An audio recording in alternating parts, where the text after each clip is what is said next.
The views and opinions of the host and guests are their own and do not necessarily reflect the position of the management and staff of Guardian Network.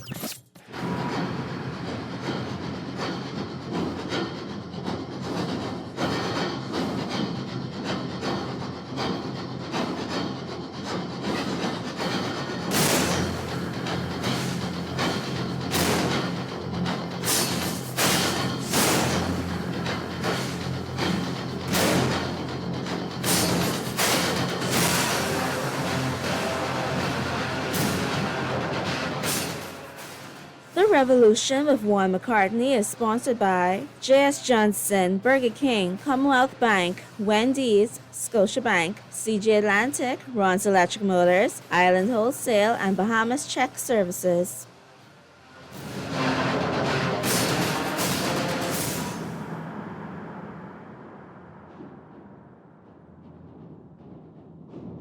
Good afternoon and welcome to the Revolution. No, I am not Juan McCartney. This is Pastor Dr. Cleveland W. Enius III, also known as Kahun Anku Sarah. I am the head pastor of the Holy Coptic Church of the Black Messiah, located in historic Baintown on Meadow Street. Today, I am excited to be here with you. It's a beautiful Friday, and of course, we can do what we do, my brother Juan. And let me take the revolution for a spin around the block, and like he has told me to do. He said, "My brother, uncle, man, teach the people something, man. Teach them something that can benefit them, So that's what I'm going to attempt to do today. Of course, when the phone lines open, 323-6232, 325-4316. 325-4259. Of course, our text line is powered by BTC. You can text us at 422-GR96. That's 422-4796. You can also check us out on cable, 969, etc., etc. Y'all know the drill. On BTC Flow, 612 or 612. And you can check us out online at Guardian Radio 96.9 FM. Just Google it. But if you're listening, you're probably already in. So let's jump right into it, man. Today we want to talk about a couple of things that are happening in our society today. I know some people may want to talk some politics, so as the calls come in, hey, we could do that too, you know what I mean? But this weekend is what some people refer to as Halloween. So we want to dive into the reality of Halloween. I know it's not as big as it used to be, I guess, when I was a child. Maybe it's because I'm not a child anymore. And the show today is not to, tell anybody what to do or to, look down on anybody who does celebrate or observe Halloween. Hey, it's your holiday. It's your prerogative to do as you wish. But today's show, in fulfilling the mandate given to me by my brother Juan, is to share some things, put some things on the table so we can discuss it. And you should come out knowing a little something more than you already knew, or in some cases, maybe reminded of what you already knew. You know what I'm saying? So, October 31st, that's this Sunday. Many of us know it as Halloween, yes? But this festival originally wasn't called Halloween. It was called the Eve of the Samhain Festival. Now, if you look it up, the way they spell it is Samhain. So sometimes you'll hear people say Samhain, but the way they pronounce it, it's a Celtic word. A Celt word is Samhain. And this is coming from a magazine that, I was writing years ago. We're going to start putting out the Coptic Revealer again with the guidance of Abba Sesh, How to Hotep Tar, sometime next year. But this is just a little excerpt. We're going to be updating these types of stories because every year we face it. But this is the Samhain Festival, along with it being New Year's for the Celts. Now, I don't have anything against the Celtics. Matter of fact, my daddy was a Boston Celtic fan until the day he transitioned, or some people say die. But at the end of the day, I know I'm not a Celt. I don't think many of you out there in radio land are Celts. Most of us are of African descent. So the question is, why are we so adamant about following something that ultimately doesn't belong to us? Celebrating the new year for the Celts. Now, the question would be, why at this point of the year would a group of people be celebrating the new year? Because we're in what many would refer to as autumn or fall or death. We're moving into the death season, what is called winter.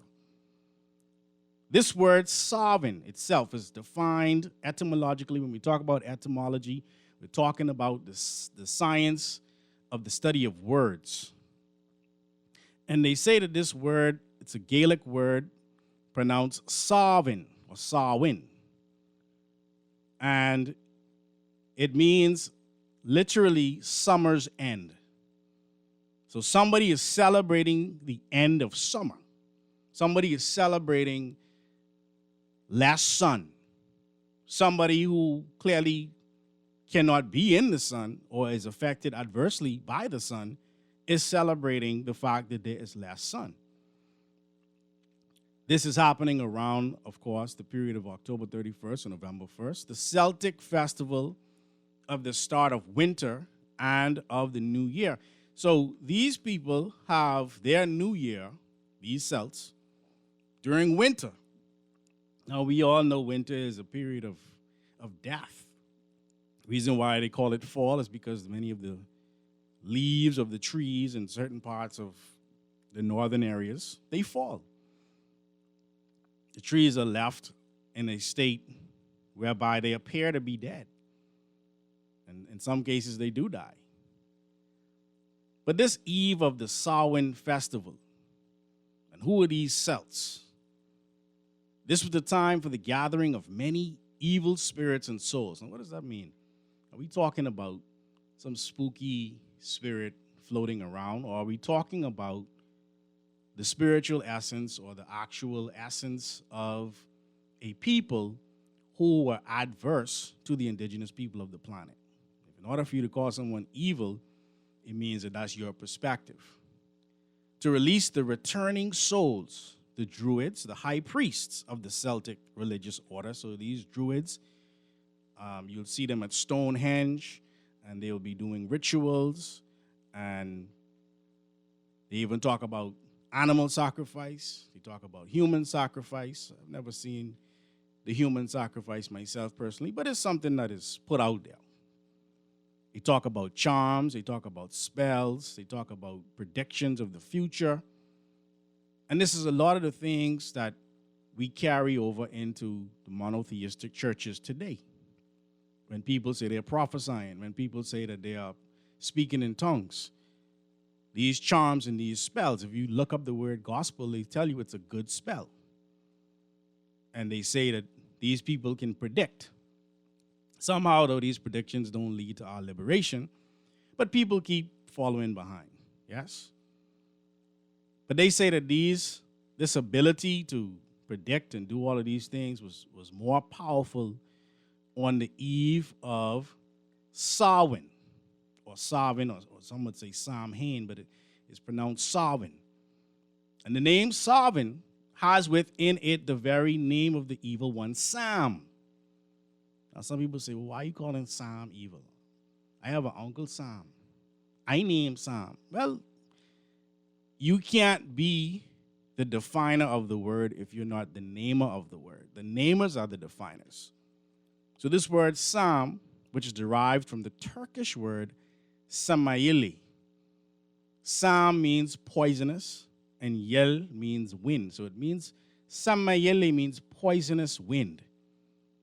And this word Sam, again, it means poison, as is seen etymologically in the word simum, this hot, dry desert wind. So oftentimes we within atonism, true Christianity, we talk about the smokeless fire. that we all have this fire burning in us called the solar plexus. And for those people who may take a shot every now and then, when you take that shot, you feel this burning sensation right where that solar plexus is, because it is indeed a smokeless fire. It's something that's a part of us. And so this is what we need to be aware of, because we need to know ourselves before we can manage ourselves. We look at the country today. We look at the issues that we're facing today. We're trying to figure out how we can get on top of a lot of the things that we are not getting on top of. And it starts with a study of self. It starts with a study of self and kind. This wind, this hot wind, this Arabic samum, a sultry wind, literally poisonous. From summer, he poisoned. From Sam, poison. So this word Sam. So when you hear the word or the phrase Uncle Sam, it should make you think twice about who Uncle Sam is. Furthermore, the Celts were the offspring of Canaan. Genesis chapter 10 talks about Canaan, and it talks about in the commentary how these Canaanites were Caucasian. Not me saying it. Zondervan and some of the other major Bible distributors say this in their commentary. Canaan is the grandson of Noah, who resided in the Caucasus Mountains. And of course, we can always touch on that if someone asks about it. So why was this time used or seen as a time for the gathering of many evil spirits or souls? Because if you don't know what you're up against, how do you protect yourself? This time, that being of the end of summer right now and the beginning of winter right now, is significant insofar as the conditions brought forth by the season known as winter are those that are conducive or to the forces of death, conducive to the forces of death. Less sun, and this is why they call it flu season. Now, scientifically, one of the reasons why it's called flu season is because we don't have as much vitamin D in our system, because we're in the sun a whole lot less. And vitamin D is not merely a vitamin. Vitamin D is a hormone. It's similar to a steroid. This is why many of the people who are catching COVID, they say 80% of these people are vitamin D deficient. So this vitamin D deficiency, and of course, if you didn't know it, a lot of the sodas and a lot of the sweet drinks that we have with the high fructose corn syrup that is stripping our bodies of vitamin D. Matter of fact, when they want to study the mice, when they want to induce vitamin D deficiency, they give them high fructose corn syrup. Don't believe me? Check it out. And so this period, this is conducive to the forces of death, the moon forces. This is why you call these forces monsters or moon stars in their various forms, manifested in the form of the animals of the zodiac. Now, when we talk about the zodiac in this instance, we're talking about lunar astrology. We're not talking about, as Genesis 1 and 14 talks about, the signs and the seasons, the solar biology. These animals are a reflection as the moon reflects, because the moon does not have its own light. The moon must reflect. This society is not a very creative society. They reflect off of the original people within the society, but we don't have the infrastructure to make money off of the things that we create. So they will take those things, they will copyright, they will patent them, and before you know it, you don't have any control of your own creations. These animals are a reflection, like the moon. That's why they call moon forces, of conscious gases known as dissipating ether, or called six ether or ghost ether. Now, what do we mean by ghost ether and six ether? We got a caller. We're going to jump to the caller in just a second, right? We are 85% liquid. So we need to understand what that liquid is, not just blood, plasma, cells, etc. You have something called ether. And they're different on various forms of ether. But this form of death ether, ghost ether, which is why they teach you a ghost spell, a reality that, again, we can touch on if people ask. The forces, these forces, and then we're going to go to a call, These forces are the very sons, or S-U-N, sons of Sam. So when they say moon stars, they're saying the moon sons, or the sons of the moon, the sons of Sam. And in these latter days, we as a people are willfully handing ourselves and our children over to these forces that do manifest in humanoid form and find their strength during this very period that begins with what is now known as Halloween. So you're going to go dress up as these moon stars. You're going to go and put all of the sugar in your body, including the high fructose corn syrup, to strip the vitamin D, which compromises the immune system. Let's take a call, Kermit. Got a call there? No more? Okay. Keep jumping. All right. 323-6232. 325-4316. 325-4259. I know we came in swinging. But hey, it is what it is. So how then did this feast of Samhain or Samhain, how did it become Halloween? Well, it was during the 4th century. Many people know about the Roman Emperor Constantine. He reigned from 324 to 327, and then he had his council at 325. He declared Christianity as lawful. So the Christianity that many of us follow today, is not even something given to us by God, per se. It's something given to us by a Roman emperor. Something to think about.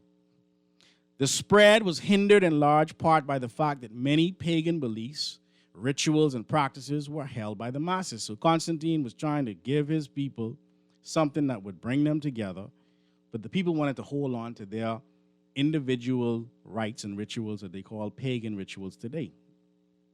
So the heads of the church, after embarking on a mission to stamp out other pagan beliefs, soon found that the Celts' religious beliefs, they were very difficult to eliminate. The Celts were a tough crew. Hence, the church found itself compromising with the Celts by giving them new names for the same old pagan rituals they had held on for many years prior. So many of the rituals that you think are so holy and so righteous are renamed pagan rituals. In this case, Halloween.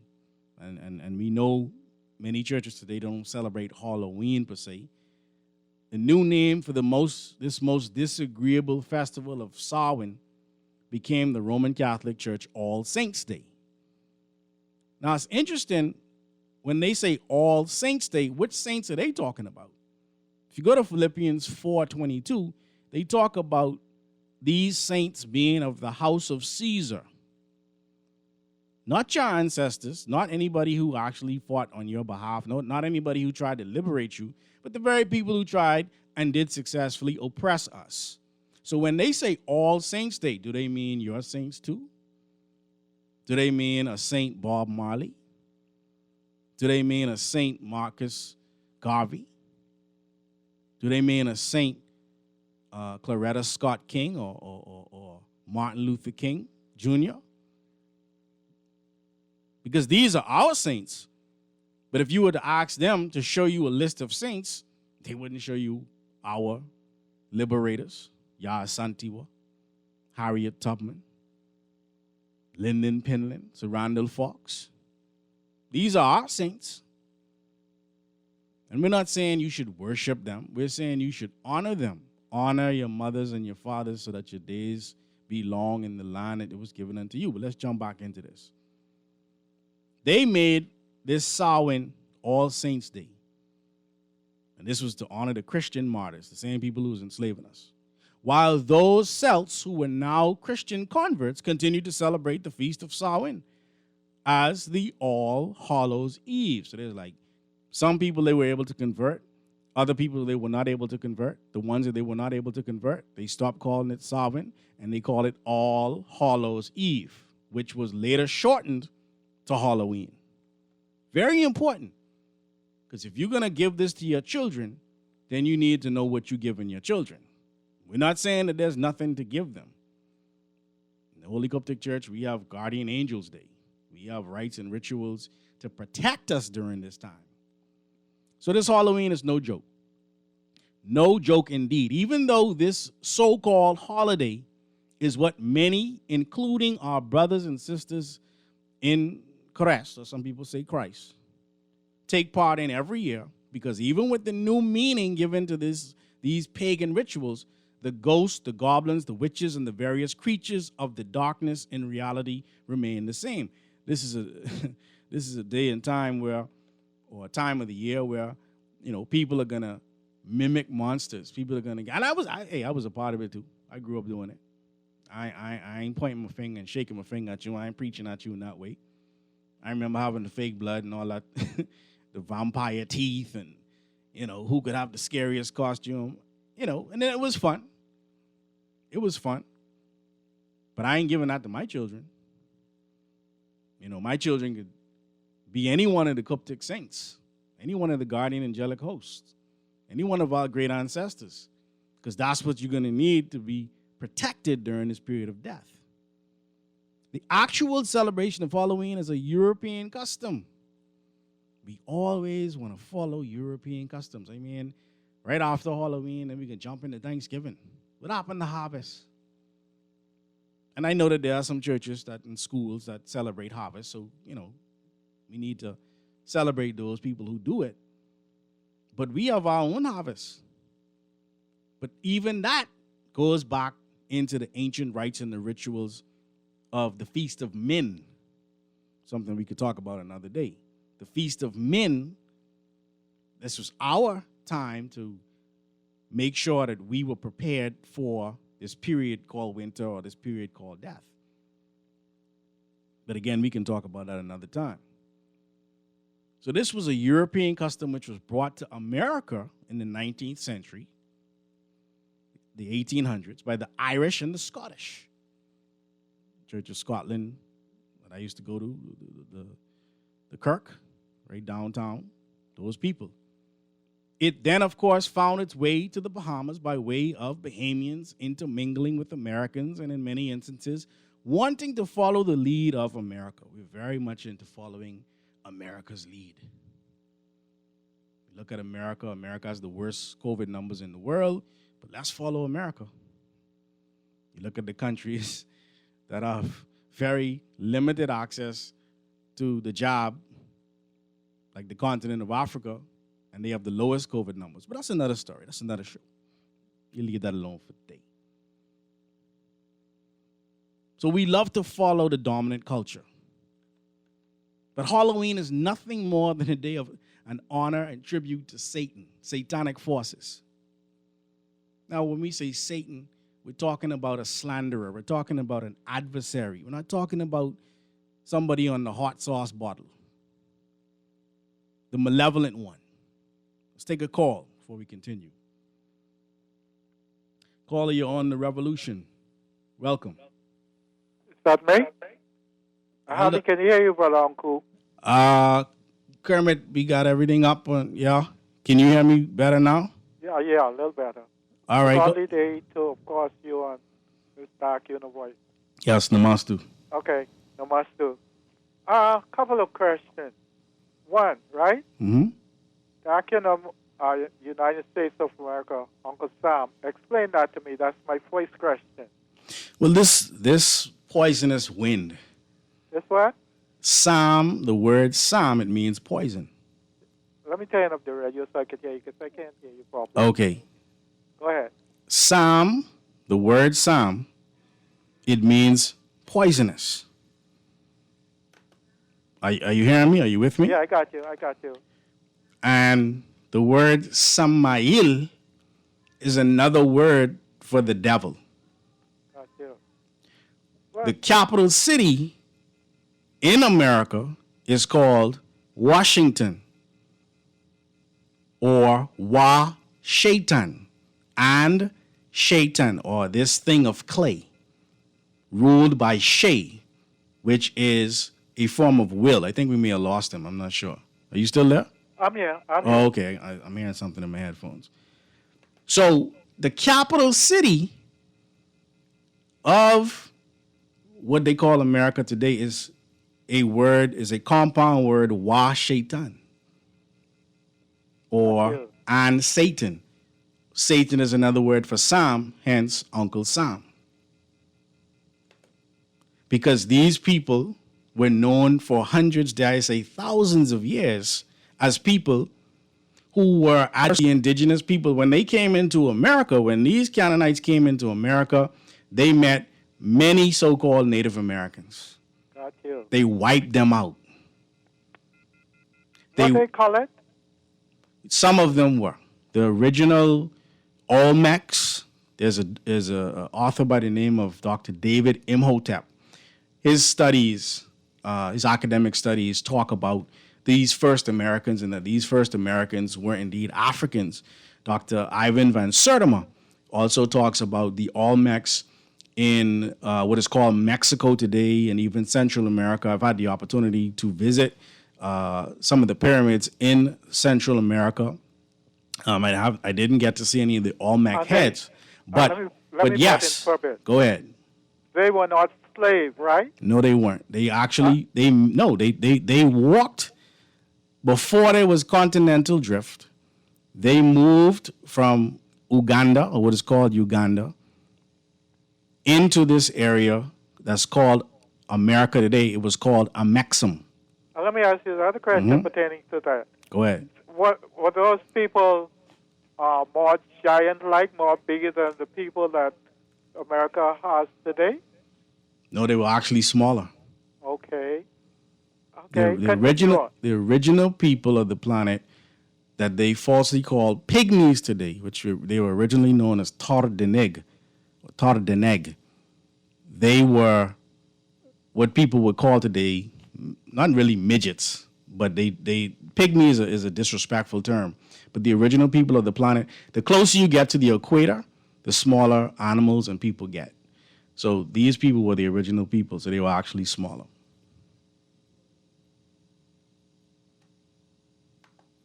So Uncle Sam is a common national personification of the federal government of the United States.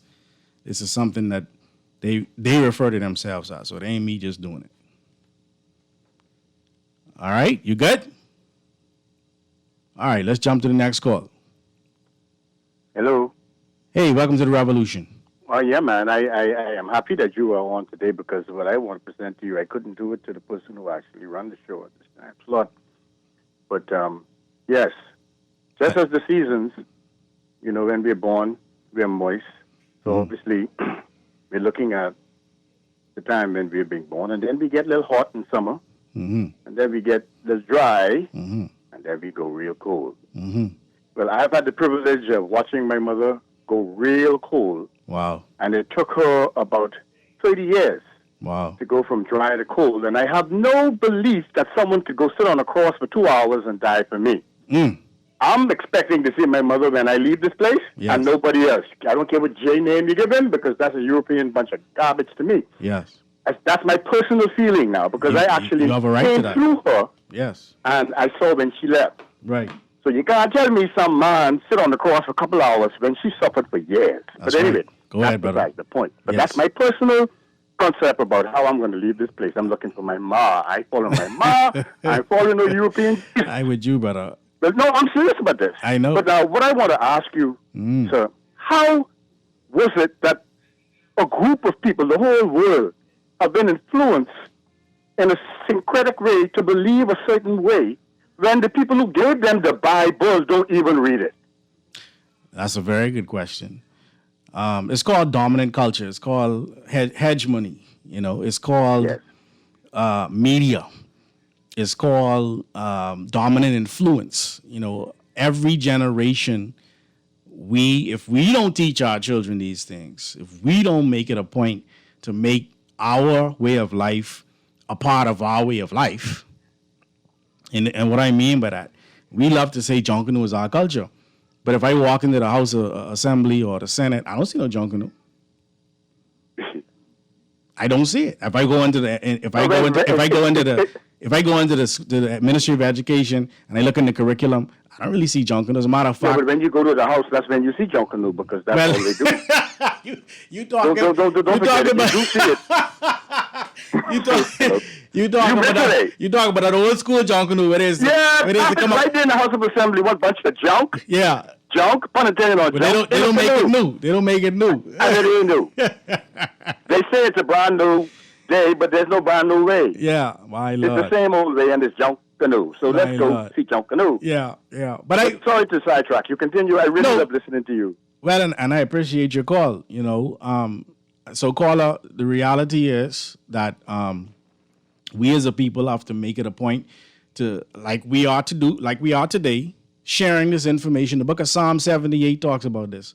We got to take what the Most High gave us and teach it to our children so they can teach it to their children and their children and their children.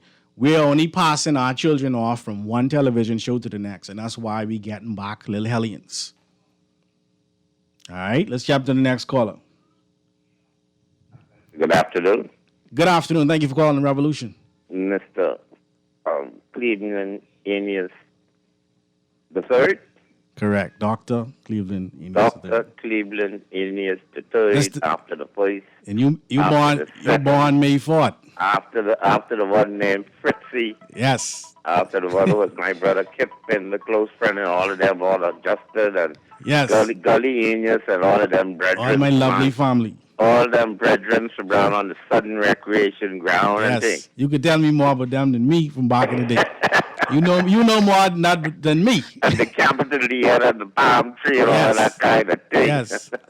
I at least know about the palm tree. I didn't know about the Capitol Loop. And the silk cotton bar and thing across Yes. the road. I know about that. Yes. You know how you ever noticed that back in the day along Blue Hill, is it Bayloo or Blue? I know, right? That's a good question. You got two names for that road, you know. I see if that. If you go up by Grey Cliff, you see one little thing on the pink wall. Yes, that's They right. got a different spelling, you know. Yes. And then you go someplace that's a BAUNIU or something like that. Yeah. And then everybody's call it BLUE,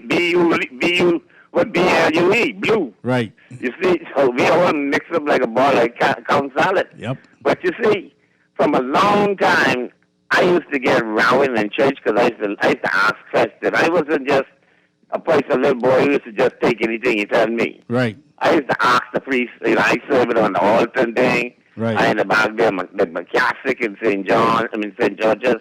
I used to always ask questions, why we got these 3 steps around the altar. If you notice, they don't have the 3 steps around the altars no more. They flatten out the altars, they bring the altar down flat. Only 1 step, then they right down with the congregation. Yeah. But the average people who've been going to church all their lives, they know when they make some changes to the church during the week while nobody there. They just come back Sunday and say, oh, we got a pretty new altar. It changed, it is way up in the air. Nobody kneeling down on the altar no more. Everybody standing up. Yeah. You remember you saw the little choir boys, they called them to be kneeling down while part up there doing anything? Yeah. You don't see much of that no more. You see most people standing up or sitting down now. Right. You see? A lot of these changes. I used to be asking questions long ago. I used to get beaten because they call me a little rebel. When I used to tell them personally, it isn't that I don't believe in God. Right. It's just that I don't believe all these things what King James telling me in his translated Bible, what he did in 1604 Right. and released to the world in 1611. That's right. See, a lot of these people go to these churches, day in and day out, they're all up in the choir, they're in every different organization in the church, but they don't know nothing but the Bible, what they got there, Right. Most of them don't even read the Bible. They go to church and they listen to the pastor do all this incense and thing around the altar, all this flashing all these large signs with the hand look like. You ever notice? Watch the Anglicans and the Catholic. You ever notice that sign what we use in the hand, what you call the PLP crab sign? Yeah. Watch when you see on the altar, when the priest say the name of the Father, Son, and the Holy Ghost.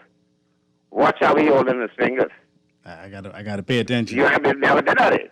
It's the same identical thing, Wow. But that don't mean PLP. See, a lot of people say when you flash that means PLP. What it means, That don't mean Rocky? PLP. What it mean? Then in language, when people, like deaf people, when they do hand signals, Yeah. you ever see when you put the thumb and the middle finger together, the first one? You see, look like a O, right? Yeah. Behind the O, what you see, 3 fingers, right? Turn them sideways, you get a K.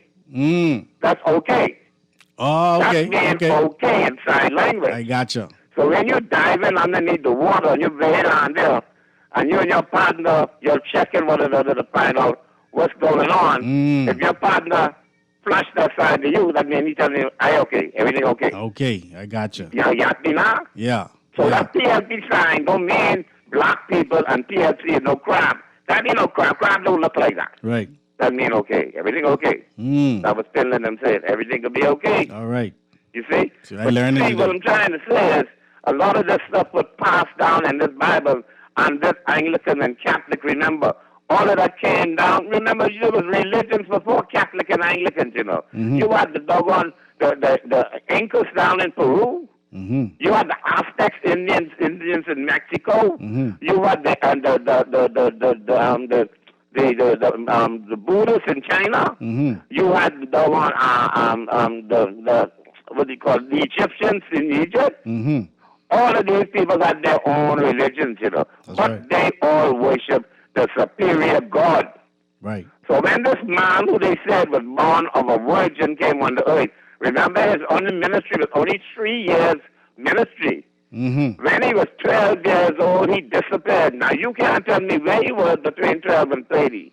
At the age of 30 is when he was in the wilderness being tempted. He came out of the outer wilderness. He was baptized by his cousin, John the Baptist, and he started his ministry for 3 years. Right. For 18 years, he was missing out the Bible. There's no report. Where he was, man? They look at they have facts, but the white man don't tell you. But the Indians and all the Chinese, if you check their histories, they was always talking with this young man who traveled in those caravans and them camels and things. Yeah. This man had traveled from a young man on them caravans because he was in search of knowledge and things. He was a young, inquisitive, young, wise boy. So he traveled with these people, and he visited India. Yeah. He visited Africa, what they call Ethiopia. That's why they say they believe Christianity started in Ethiopia. Because Ethiopia got a record of this young man passing through there. And he even traveled as far as China. Right. With the silk trade. And when he came back home was when he started his ministry. That's when he started teaching people. Right. When he started teaching the people who didn't know nothing of this thing, they called him the Messiah. When they called him the Messiah, the high priest of his own religion got mad with him and asked him to stop. Yes. And then that didn't happen, and Herod and reported this foolishness to Caesar. Right. So we got this fellow here causing problems with us. Yeah. And that's why they crucified him. They crucified him because he wouldn't stop. If he would have stopped, They leave him alone. they would not have crucified him. Have a good day. Yes, my brother. Hey, I love speaking to the elders. I love having conversations that go outside of the boundaries of tradition because it gets us to think. You know, it gets us to pull out books. It gets us to actually begin to question. I appreciate that call from Sparky. It reminded me of the conversations I used to have with my father, and I still have with many of my elders today, because there's so much that we are not discussing. A lot of people, they talk about these things in the lunchroom and next to the water cooler, proverbially, and we afraid to come on the radio, and we afraid to stand up in the pulpit, and we afraid to go on the television airwaves and talk about these realities because we feel as if I'm the only one who's reading this. I'm the only one who's talking about this. Trust me, you'll be surprised to know in my inbox. Who in their own pulpits. Who representing the people. And that's why I come on the radio and I speak the way that I speak, because we need to be united around reality and not tradition. And so right now, it's 1 o'clock. We're going to run to the news, and we're going to be back with some more Halloween. I want to talk a little bit about Christopher Columbus too, man, because I wasn't on the radio when that hero slapped Christopher Columbus' leg and hand off, you know, that kind of way. And some other things. Keep it locked here on the on Guardian Radio 96.9 FM, The Revolution with Juan McCartney. No, this is not Juan McCartney. This is Kahun Anku Sarah. Back after this.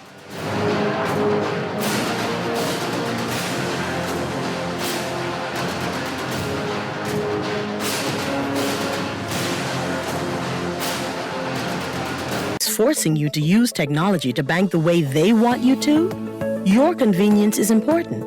So no matter what your banking needs, Commonwealth Bank's friendly staff are always available in branch for that personal one-on-one service. But when you choose technology, our online and mobile banking app offers you state-of-the-art functionality. The choice is yours. Commonwealth Bank. Bank the way you want. At Wendy's, our food is made to make you crave. Crave our pretzel BLT burger or Chipotle Crunch for only $5 each. Our Chipotle Crunch chicken sandwich is covered in crispy jalapenos, Chipotle aioli, cheddar cheese sauce, and much more. Or bite into our pretzel BLT with fresh beef, cheddar cheese sauce, applewood smoked bacon, and smoky honey mustard sauce on a pretzel bun. Restrictions apply. Eat and Earn Reward members, remember to scan or swipe to earn points. Wendy's, different inside and out. CG Atlantic Agents, how may I help you? Yes, I want to know where to go to get third-party motor insurance. Are you sitting down? Yes. Okay, could you put your feet up? Okay. Great. Just go to cgatlanticagents.com, where you can get a quote and buy your insurance online. Relax. Now you can buy third-party motor insurance wherever and whenever you want. It's as easy as click, quote, buy. CG Atlantic Agents. Good like that. Nassau Insurance Brokers and Agents Limited. Trading as CG Atlantic Agents.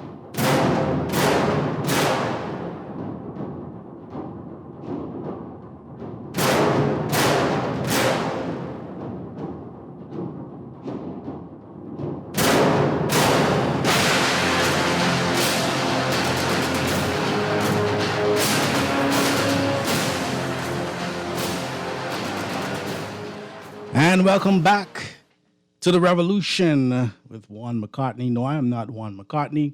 My name is Pastor Dr. Cleveland W. Enius III, also known as Kahun Anku Sarah. I am the head priest or Kahun of the Coptic Church of the Black Messiah, Journey Home Group International here in Nassau, Bahamas. And as always, I am grateful to be here with you all on this beautiful Friday. And I thank Brother Juan for allowing us to take the revolution around the block for a spin. Talking Halloween today and some other things. Before we jump to the news break, I was kind of wrapping up the Halloween discussion and moving into some other things. But I want to finish off for the sake of those who have been WhatsApping and texting. And thank you all for listening and being here. So Halloween is nothing more than a day of honor and tribute to Satan. What? What is he talking about? The Romans celebrated a festival for the dead in October called Feralia. Feralia. So you ain't just dealing with Samhain, you're dealing with Feralia. This festival, along with others, gradually blended with the Celtics' Samhain feast to become what many in our country call Halloween today. So you don't know you celebrating dead people, and you ain't even you think it's just about candies. And watch out for them candies this year, because people could put edible marijuana in there too. You won't know why your child bouncing off the wall or sitting in the corner. Either way, make sure you check out what your children getting in them bags. Just a little note. The sad thing, however, is that many do not know about the true meaning of this day. Many don't. And in fact, for many businessmen, it is nothing more than a day of season to create more business, just like all the other holidays. And of course, for parents, you're giving your children loads of candy. But how do you go about celebrating around this day and time without Halloween? Well, our great ancestors, we always had mascots. They call us pagan for doing it. When you look on the walls in Tamaray, or what people call Egypt today, or Ethiopia today, or Nigeria, or Ghana today, and you walk in, or Mali today, and you see us with the masks on, right? It had nothing to do with Halloween, but even in our country, in the Bahamas, we wear masks in our major cultural expression called John Canoe, right? But we're going to allow someone to give us something that has nothing to do with us, call ourselves the werewolf and the witch and the vampire, death forces. And then we wonder why this energy, because everything is energy, whether you like it or not. The book of John, chapter 1, verse 5, talks about this light shining in the darkness, and the darkness comprehended it not. We have a comprehension problem. We don't understand this light. We don't understand the frequencies that are being used to control us, to create the hormones that ultimately control our behavior. And so I wanted to put that out there. I wanted to put that on the table with regard to Halloween. You know, find some people or some of the great ancestors who helped to liberate us. Dress up as Harriet Tubman. Dress up as Marcus Garvey. Make an event out of it. Dress up as Randall Fox. Sir Lyndon Penland. Lady Penland. Lady Fox. I'm just saying, let's own it. Learn to define things for yourself. Walk into these places and you see cobwebs all over the place, and it was the Addams Family. What are we doing? But it's because this dominant culture keeps its interpretations in our faces that for some reason we don't turn away and do for ourselves. And that's why I segue into the national hero who was trying to knock that Columbus statue down. And that was a big talk. Well, you know, it was unlawful. My question to all the people who say it was unlawful, which it was, he went to jail, fine.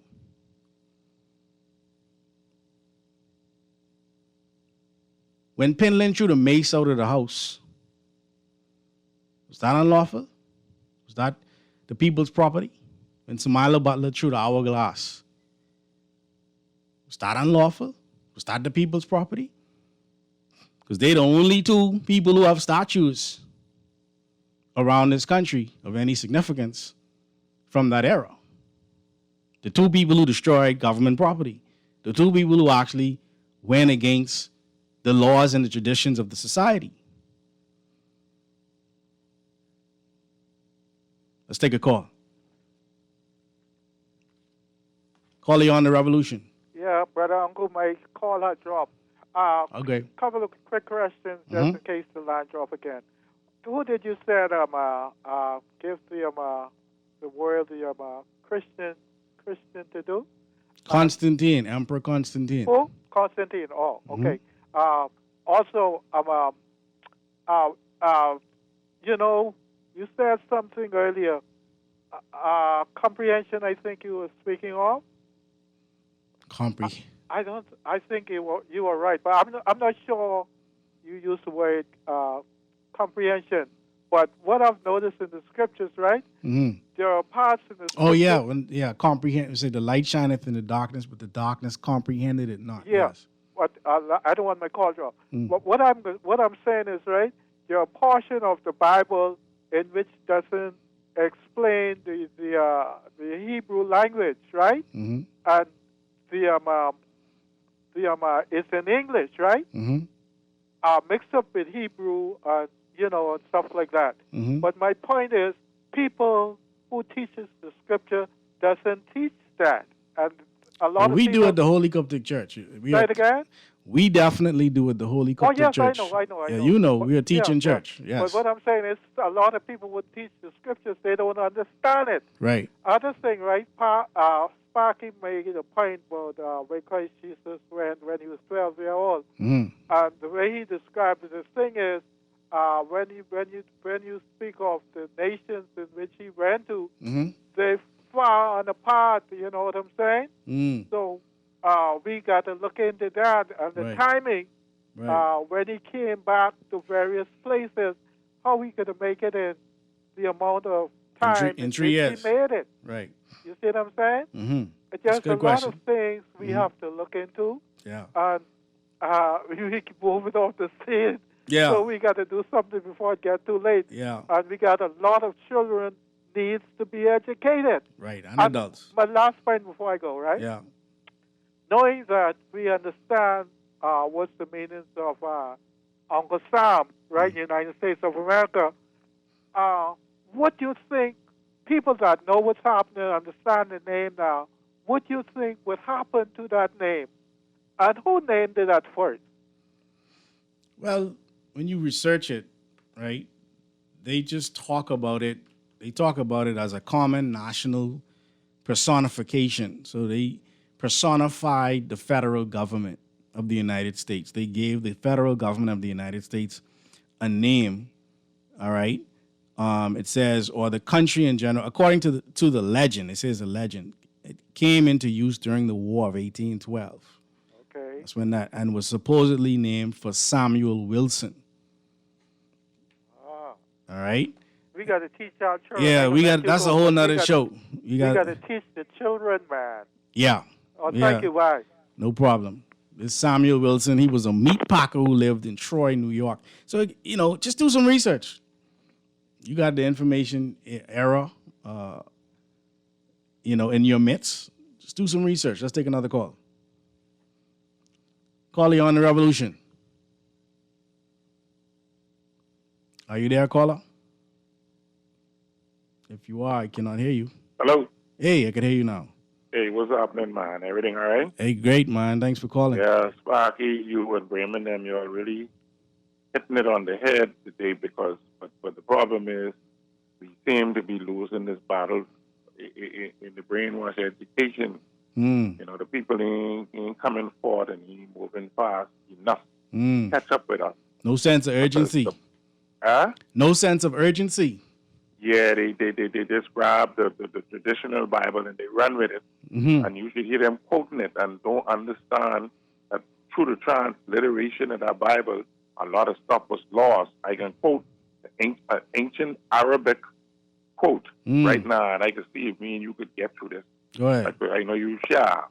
Do my best. Etnaba Ismael El Ben Shazar. You know anything about that? Say it again.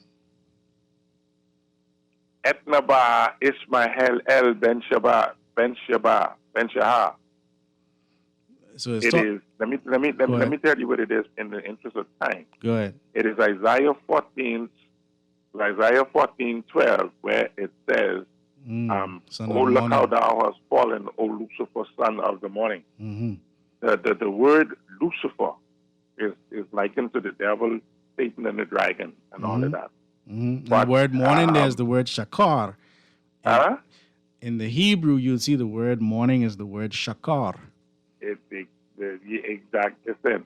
What happened, how that word, as a matter of fact, Lucifer is only mentioned once in the Bible, and that is of Isaiah 14:12. Right. A lot of other biblical scholars that differ. Right. But you will find Satan and the devil and sit through the Bible, but not Lucifer. Right. And the reason why they use that word Lucifer is through transliteration of the Bible. When the Bible was translated into the Greeks, because ancient language was Arabic, Hebrew.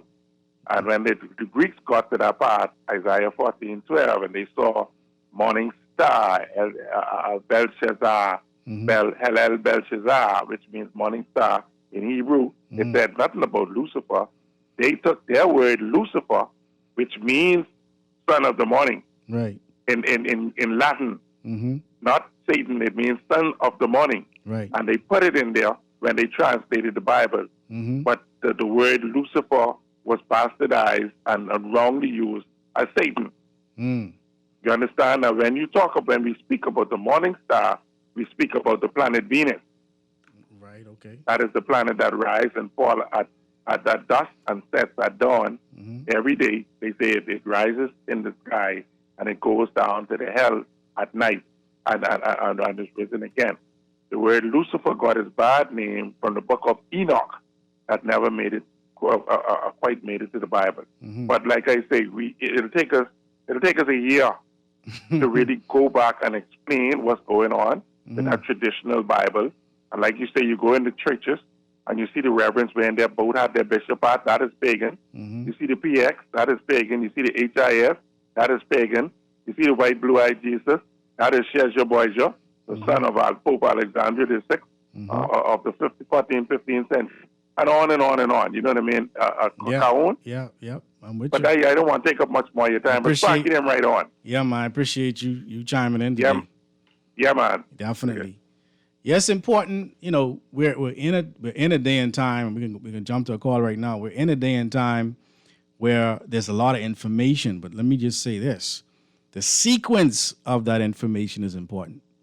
So when you talk about true religious identity, the sequencing, because son of the morning was son of Shakar, and that Shakar takes you into another old direction. But the sequencing is what's key. That's where, you know, those who just, and I'm not talking about any specific call, I'm just saying in general, those who compile information versus those who can sequence it, that kind of separates the pack. Let's jump to another call. Callie on the Revolution. Good afternoon, Uncle. How are you doing, sir? I am great. Thank you for calling. Excellent. You know, I listened to you and I listened to the conversation in respect to Christopher Columbus. Okay? Right. Now, I wanted to be very clear. I know this voice. Yes. Yeah, the flavor don't come. Yes, my brother. How are you, man? I'm happy to be alive, sir. Yes, in this sir. pandemic. I'm happy to hear. Be right here, sitting down in my house talking to you. I'm telling you. You know, but my point is, I'm no fan of Christopher Columbus. Right. Mm-hmm. But we're not going to allow ignorance to dominate this discussion in terms of what we should do with our historical sites. So what are you calling ignorance, just so we're clear? That gentleman who went and intruded, who trespassed in Government House, right? Mm-hmm. He needs the book to be thrown at him. You know, an example needs to be made out of him. You understand? So let me ask you this. Before you finish. So what book was thrown at Sir Lyndon Pinland and Sir Milo Butler? You can't mix stupidity. You cannot mix stupidity. What was the difference in what they did? The difference is this. This gentleman, if you talk to him, he will not even know where Christopher Columbus is from. And there was no big ground swell for us to start desecrating and decapitating these structures. There was nothing. He was looking for attention. Let's be very clear. He had no movement behind him. Mm-hmm. You don't feel the response. You don't feel the response of the people was the groundswell underneath. Not enough. Not to the point. To the point where there was a song made, and there was people all over social media congratulating him, and there was people. Hold on, and there was actual elected officials who were saying we need to move the statues. Not saying that they were saying knock it down in that way, but they were saying to move the statues. You didn't see none. You didn't see none of that. I saw the aftermath. But my point is, prior to, yes, we had Father Sebastian Campbell and some other persons, right? But my point is, because I know I marched for that statue to move, I marched for that day to be Discovery Day to be called National Heroes Day. Fine, which is another stupid thing, you know. But my point is this. Heritage tourism is a multi-billion-dollar industry. Yeah, heritage, not colonizer tourism. No, that ain't our heritage. I've traveled extensively. You calling Christopher Columbus our heritage? Listen to what I'm saying to you. Yeah, he is, whether we want to like it or not, he is the face of the Bahamas. So let me ask you this. So when you go to Israel, and they talk about their heritage, they talk about Hitler? No, my point is, because that's the same equivalent. We had one. That's a direct analogy. We have one person outside of sports, our sports icons. We've had Sir Sidney Poitier, and we've had Miles Monroe. Nobody is coming to the Bahamas to see Sir Milo Butler. So hold on. Nobody is coming to see. You think the tourism is based off of them coming to see Christopher Columbus? A lot of tourists. If you go on TripAdvisor today, if you go on TripAdvisor today, how many people who are on TripAdvisor are telling you they came to the Bahamas to see Christopher Columbus statue? With me, when I was in the tourism sector, persons came to see the Crane Staircase. They came to see. This is what they told me. They came to see the Crane, because when we start removing stuff My only point is, how far are we going to go? Are we going to remove anything that has Sahara oaks? Well, let's be clear. Removing a statue is not removing Christopher Columbus. Yeah, we're not saying. Hold on. No one is saying that I know of that he needs to be erased from history. That's not what's being said. It's saying why you have a 12-foot statue in a place of prominence that have nothing to do with him. Yes. But if anything, Samilo Butler should be up on them steps because he was the first Bahamian Governor General. Fine. Which I still have an issue with because that's just a representative of the Queen. But the point of the matter is it would make more sense to put Samilo Butler on them steps than Christopher Columbus. We all have a past. Why don't just put him down there in San Salvador and call it a day? Put him on the beach. However you want to do it. But put him there, and when I go high, we can't see him. I only want to make a point. My point is this, though. Go ahead. How far are we going to go? We got to go far enough, my brother, for us to be free. Freedom and liberation is how far we need to go. And as long as you have these statues up, you could just change your name. Huh? Stairs. Hold on. Stairs existed before the Queen. We're going to remove the stuff. We're going to remove the fort. No, you don't have to remove the fort. We're going to remove anything would have Sir Roland Simmons picture on it because he came up in that era. He came up in the racism era too. See, let's be clear. If you put them in books and you put them in the respective places of history, there's no problem there. Put them in the museum. Put them in a history book. There's no problem with Christopher Columbus. But when you put them in places whereby people are looking up to them as if they are our national heroes, there's a problem there. Hold on. I'll let you talk. These people are not our heritage. They interrupted the heritage of the people who originally lived here. They interrupted, they were a part of interrupting African heritage too, because we're not the Arawaks. Hold on. And Christopher Columbus is celebrated because he was the first edge of the spear that came into what they call the New World, that allowed for them to start slavery, that allowed for them to start capitalism, that allowed for them to start this oppressive system that we're still under today. That's why they celebrate him. Yeah, but my point is... So how is that heritage? My point is, even though we may have had Arawak Indians here before, the bottom line is, when Christopher Columbus came here, he placed this tiny little place called the Bahamas, which is a dot on the map.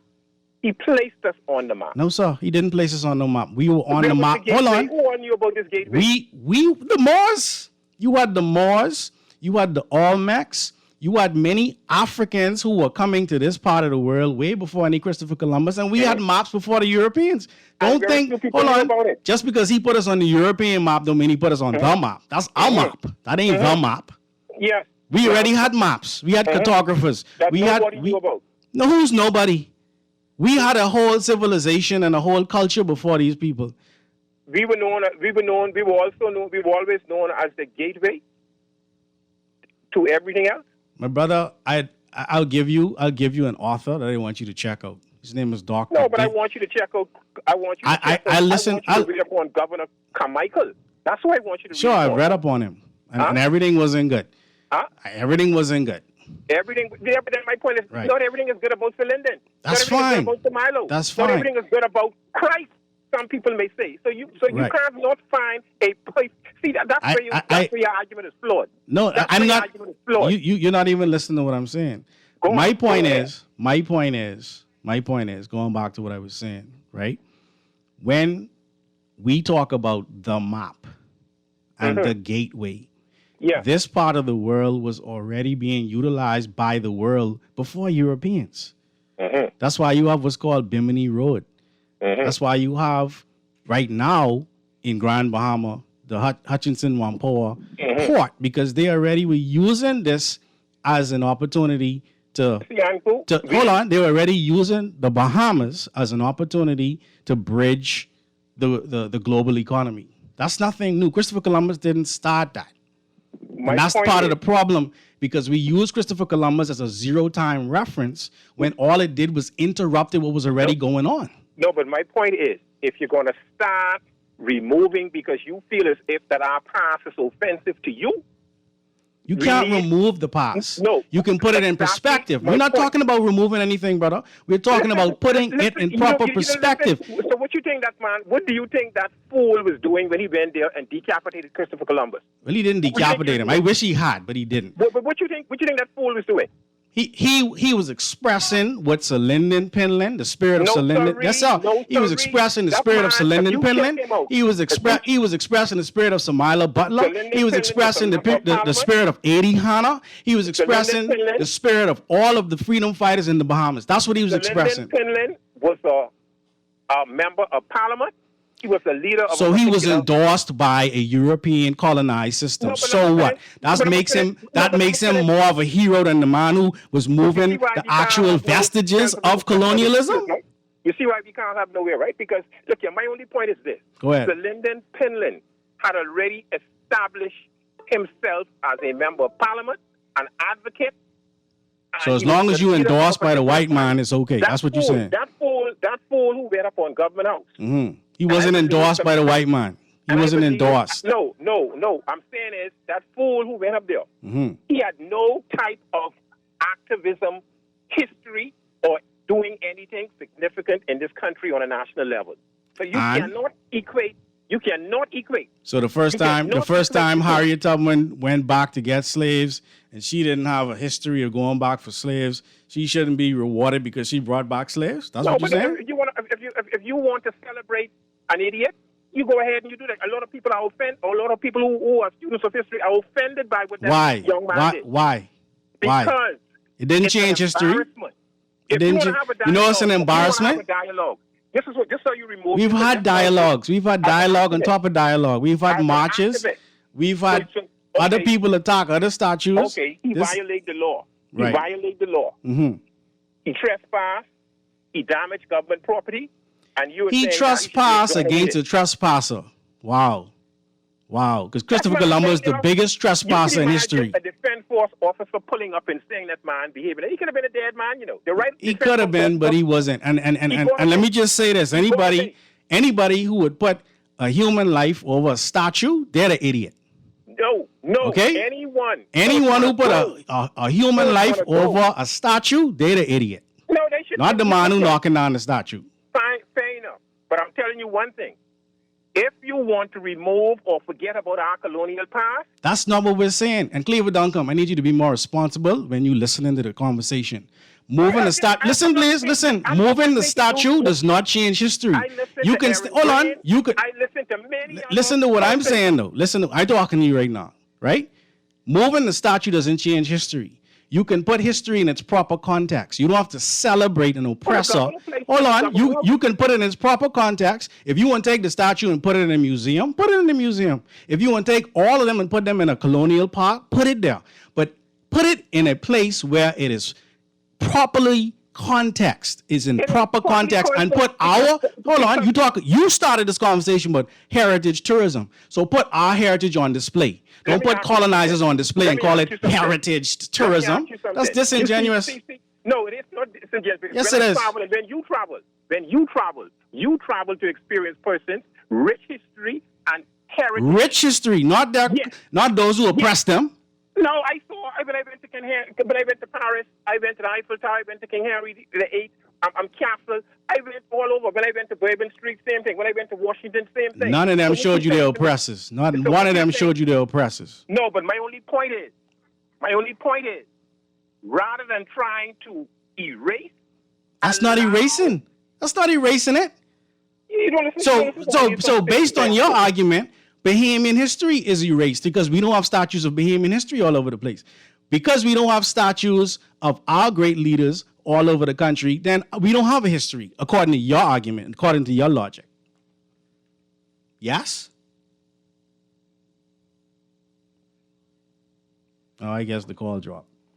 Because that makes no sense. If you're telling me that to move a oppressive figure is to erase history, then we don't have a history because we don't have our heroes and we don't have those who built the Bahamas in any life-size manner. We got more conch shell and pigeon and flamingo than we do national heroes across this country.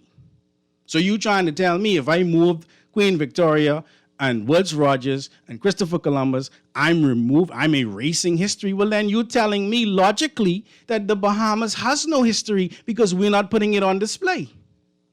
If we follow your logic. But Cleve, I appreciate you calling, and I appreciate the spirit of your argument, and use my brother regardless. All right, we got another call. Go ahead, caller. Yeah, I called. All right, we could take a break. It's 36 after the 1 o'clock. 96.9 Guardian Radio, the revolution. Not with Juan McCartney today. Calhoun Uncle Sarah. Back after this.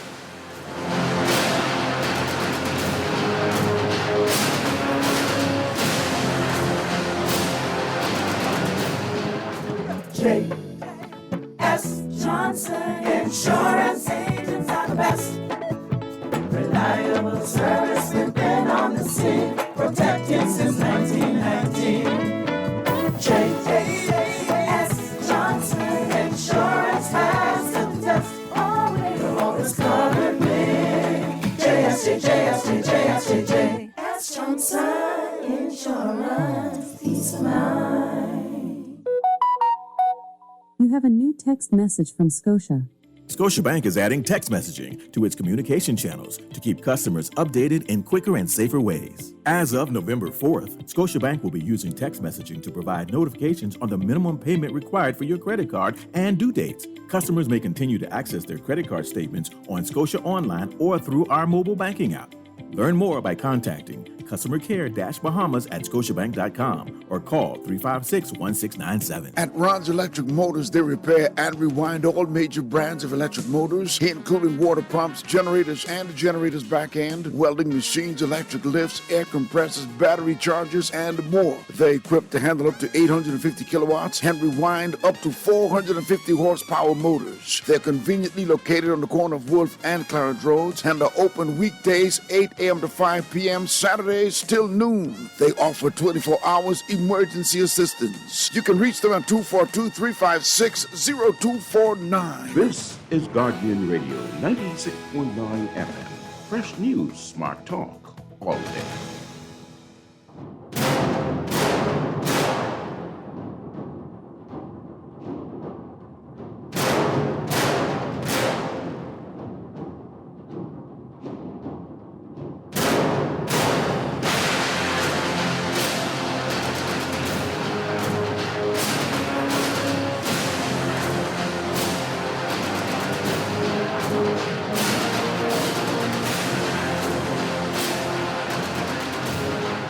And welcome back to The Revolution with Juan McCartney. No, I am not Juan McCartney. My name is Calhoun Kusara, also known as Dr. Cleveland W. Eneas III. And I am the head pastor of the Holy Coptic Church of the Black Messiah, located in historic Bain Town. Having some lively discussions today on Halloween and the national hero, in my estimates, who was trying to take Columbus down. I wish he could have get it down. But anyway, he didn't get it done. I want to also mention that for many people around the globe, this is African Holocaust Month. And it's important that I mention this because we as a people must continue to talk about what has happened to us as a people so that it will never happen again. You know, the Jews have a day whereby they recognize their Holocaust. It's called Yom Hashoah. And they call all of the names of those who would have died during their Holocaust. And they make sure that they keep it in everybody's face so that it never happens again. And so we, within the Holy Coptic Church, as well as others, we take this opportunity to recognize the Holocaust that we have gone through and we continue to go through in many respects, because in many instances now it's psychological. This is why we're having a discussion on Christopher Columbus and these various statues that are being propped up as if it is our heritage. It's not our heritage. It's not our heritage. It interrupted our heritage. And we should not keep those statues in a place of prominence. It's just that simple. The gentleman who was trying to remove the statue was no different than Sir Lyndon Pinland or Sir Milo Butler. You can't keep moving the goalposts because the argument was he trespassed and he was interfering with public property. Well, no. Do you realize that the UBP felt that the PLP was trespassing on their political ground? Do you realize that they felt as if this is their country and that anybody trying to rule it or make it better for the people, as Sparky say, that symbol mean okay. Everything will be okay. Do you realize that those people thought, and in many instances still think, that we're trespassing in their country? I need you to really think about these things, because if not, we continue the cycle of ignorance and misinformation. Putting things in a proper context does not mean you're removing them. We have a call, Kermit? Let's jump to the phone. Good afternoon. Caller, you on the Revolution? Yes, I don't know if you mind if I could call back for a moment. This is Sparky. Sparky, yeah, you on live, brother. Is it okay with Kermit? Yeah, go ahead, man. You live. Okay. You know, I think it's time. We're a difficult race of people. Peculiar people. When we try to share information that we found before somebody else found, they seem to just want to stay back in the old argument and just like, you're going crazy. Or what y'all talking about now? Me, know that, but not. Right. You know, if you tell some people some things that was around us all these years, you know, when we talk about these organizations, you talk about the Catholic Church. That's an organization. Yes, an To institution. become a member of a priest in the Catholic Church, you have to go off to study at a university. Yep. Like in the Anglican Church, you have to go down. They have a university where the priests go to study. Yep. They go to study the Bible. That's right. To become a priest, you got to be ordained into the priesthood, and you go up on levels, just like in the Lord's, different degrees and so forth. You just start off with an ordinary priest first. Right. And then you move up to deacons, you move up to archdeacons, you move up to the right, the top becomes to the bishop. And the same thing in the Catholic Church. You go through all kinds of degrees before you become the Pope. Yep. Only one person can be the Pope. Yep. And after the Pope becomes the Pope, he stays there until he dies. Right. He got to be a man willing to give up power, like the last Pope before this one. Right. He got ill, and he decided within himself that he would retire. I don't know if he ever died yet, but I know they must have him somewhere where he's been well treated until we'll hear when he dies. Yeah. And then the Pope, they don't bury popes and stuff in no ordinary graveyard like they bury the normal people. Like Father Willie Thompson was buried right there in St. Agnes graveyard. Yes. But now the Pope don't be buried in no graveyard. The Pope is be buried down in the dungeons underneath the Vatican. Yeah. When they take that Pope back into the Vatican and he disappeared from the public view, you don't see that crypt no more. They got special places where popes on top of popes are still down there in a special place away from the public. Yep.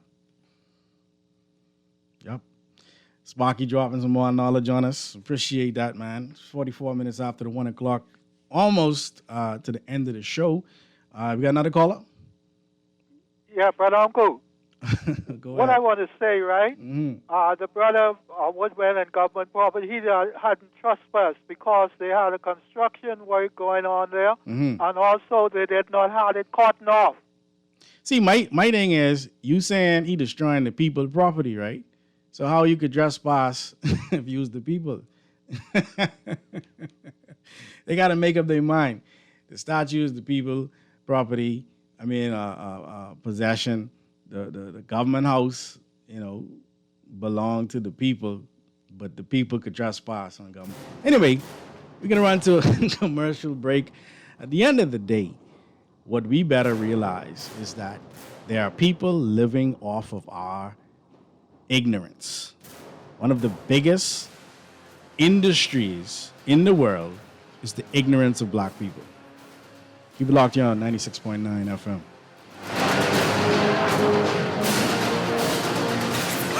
Chips like Ruffles, Doritos, Cheetos Smart Food Popcorn, and Funyuns? You're gonna love getting a chance to win great instant prizes this Saturday, October 30th at Phoenix Supermarket, East Street South. Join the Frito-Lay Island Wholesale Team between 12 and 3 this Saturday. Make a qualifying purchase of any Frito-Lay's chips or Smart Food Popcorn, and you get a chance to spin and win great instant prizes. And don't forget to put your contact info on your receipt and drop it in the promo box at participating locations for a chance to win bicycles and hoverboards in the grand prize drawing November 27th. Frito-Lay Chips, distributed by Island Wholesale. Bahamas Check Services Limited has been printing checks, business forms, and deposit books in the Bahamas for over 30 years.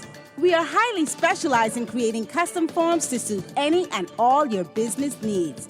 If you need continuous forms, continuous invoices, invoice books, or purchase orders, we can provide them for you. Call 677-8720 or email checks@coralwave.com. CG Atlantic Agents, how may I help you? Yes, I want to know where to go to get third-party motor insurance. Are you sitting down? Yes. Okay, could you put your feet up? Okay. Great. Just go to cgatlanticagents.com, where you can get a quote and buy your insurance online. Relax. Now you can buy third-party motor insurance wherever and whenever you want. It's as easy as click, quote, buy.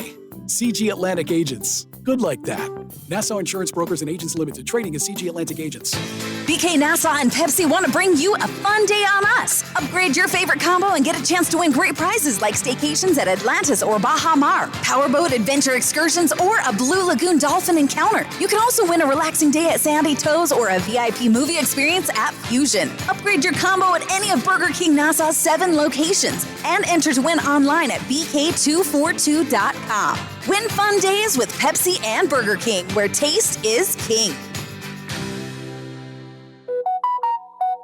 You have a new text message from Scotia. Scotiabank is adding text messaging to its communication channels to keep customers updated in quicker and safer ways. As of November 4th, Scotiabank will be using text messaging to provide notifications on the minimum payment required for your credit card and due dates. Customers may continue to access their credit card statements on Scotia Online or through our mobile banking app. Learn more by contacting customer care-bahamas at scotiabank.com or call 356-1697.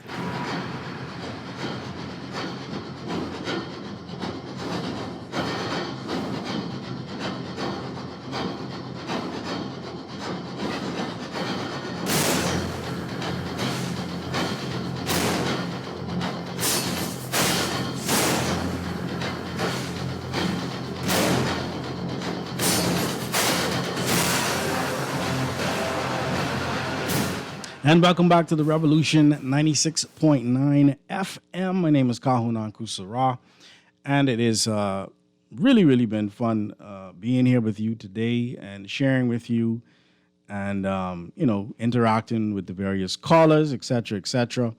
Is there another call right now? I want to try to get in everybody on the show. I want to give a big shout out to my sister Angelique McKay, who's listening, and many others who are hitting me up online. Appreciate you taking the time to be here with us today. Caller, you on the Revolution. Hey, how you doing? Hey, I'm great, man. How are you? You know this there? It's Pumpkin Eater. I know you forget my way. Like, this guy forget me, you know. You think I can forget you from way back on Island FM? How my lovely girl doing, man? She good. She good. She hanging in there. What one of the sisters I talking about? You talking about Chrissy Love? No, babe. Which one you talking about? I talking about Leo, babe. Oh, you talking about my sister? She good too. You know she have a show on called Gombe Kids. You gotta check that out every Monday on cable. What station? Cable, I think at 7:00 on Mondays, and then Cable, they show. Facebook is Tuesdays, I think. Tuesdays.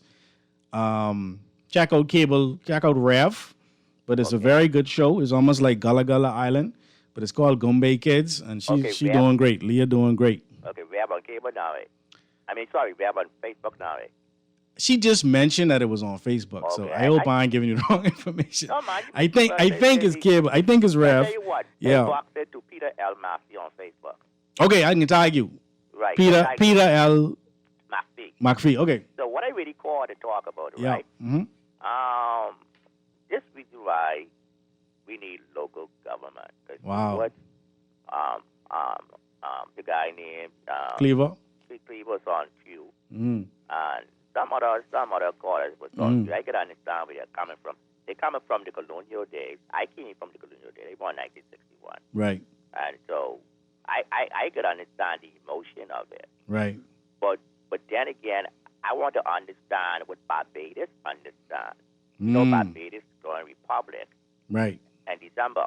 Yep. We gotta make up our mind now. We gonna grow. We ain't grow. We gotta grow up now. Yeah. I believe, and I want. I don't know if you agree with me. You need to go. But you agree with the republic system?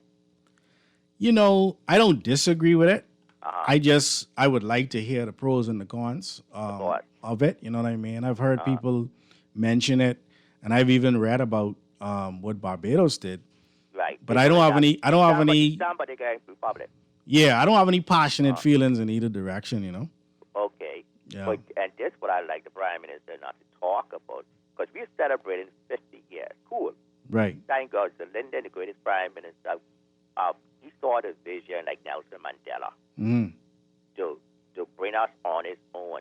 But I think Michelle have this speaking together from Michelle. So Lyndon made a speech. Lyndon said, if you have to do it again. Yeah. We're gonna have to do economically what we did politically. Right. No, he said he would go independent. I mean, when I say independent, I mean He would have not gone under the Queen. Colonial. Right. Would you say now? I'm asking you, did he say he would not go under the Queen if he had to do it again? You would not go under the Queen. Matter of fact, you'll change the flag. Wow. I just documented. Wow. I need to hear that. Right, and because and that was a powerful. I can't remember when he made that speech, but that was a powerful speech. Mm-hmm. Right after he lost in 1992. Wow. Not right after, but he said it. Yeah. But that's what we need to have a discussion on. Local government. Yeah. Because you got to give the power to the people. I don't know why, and I hope that my Prime Minister do this, but the former government let me down. But this what I campaign on, local government for them. Right. But then again, they are so greedy for their staff. So I'm hoping that I think the Minister for Local Government, let's have a discussion. I want to see local government in 4 or 5 years. If not 5 years, I'm not supporting. I want. You wouldn't say 2 years, local government? For local government, the talk should be now. And the implementation should be before the next election. Okay. It don't take long to set up various districts, funding, right, and council on things. I told Mr. Ingram a long time ago, he made the biggest mistake when he put local government and family island place. Local government based on the population, who's the family island? You see what's happening in the family island local government, right? Oh boy. family affair. They sing the song called "It's a Family Affair," but then again, the population, we can't sing the song "It's a Family Affair" because we got migrant and human mixed up, and we became citizens over the decades. No, I definitely the discussion around local government is an important one because I think it will help the people in the various communities to become more involved in their areas. Okay.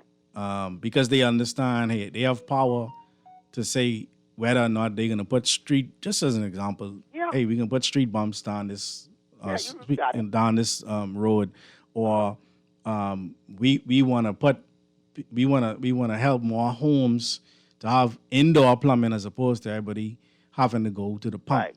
Or, so people, if we don't feel invested in what it is that we have, then we don't really value it. See, the vision for local government is to say, Poncanita, in this area, if I could raise money outside the country, if I ain't getting it from the government got to give a grant, or I could bring in, or I could work with a private sector like Vicky and sponsor. Right. That's what local government does. Yeah. And during African times, national, and also we need to do national service. So because I remember them talking about that from when I was in high school. No, we gotta be serious about it. Too many youth on the street are raised by gangs. But let me say this, Pumpkinito. It'd be a good exercise if someone like you, for example, show us a good example of a country utilizing the local government so that we have a model. Great United States. In the United States, that's okay. Great United States. So they using the model that you like. Great United States, I give you three. Great United States, Great Britain, and Australia. Okay.